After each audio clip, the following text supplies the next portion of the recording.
Hello, TikTok. If you can't hear well, sorry, I'll get a wireless mic for next time. Apparently, you got to have 1,000 people before you can go live. I'd like to do these videos live so that you can see every single bit of it as I make a mistake or as I do it properly. Doesn't really matter. You should see exactly how to do it. If you wouldn't mind, hit that like button. Maybe add me to your list. And this way, if I get up to 1,000, we can do it live all the time on all these videos. Now, this particular sign, I didn't use any type of ore mask or masking, exception on the edge. It just saves me from having to sand it off. So I'm going to pull that tape off right now. It just saved me from having to sand some of it. What I'm going to do is use this orbital sander here with 220 grit to sand off the surface. So we painted the whole thing. I taped off the edge to save from having to sand it. Now I'm going to sand the surface, and after I sand the surface, it's going to be two colors, and it's ready to go. All we have to do is put hooks in it. 220.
I wanted to turn it off for a second and remind you, you got to keep it moving the whole time. If you stay in one spot too long, you'll wear a groove in it or a dip in it. So if you keep it moving, it keeps the whole thing sanded smoothly.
Let me grab the blower and blow that off.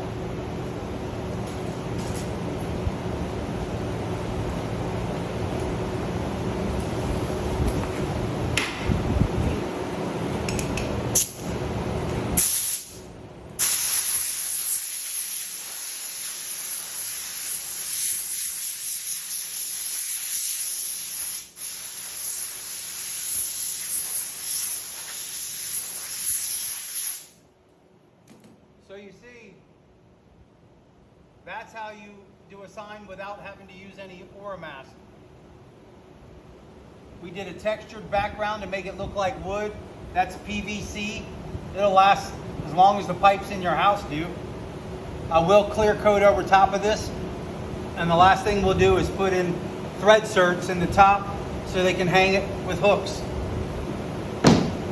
hit that like button, I guess you're supposed to say, or smash the like button. Add me as a friend, whatever you want to do.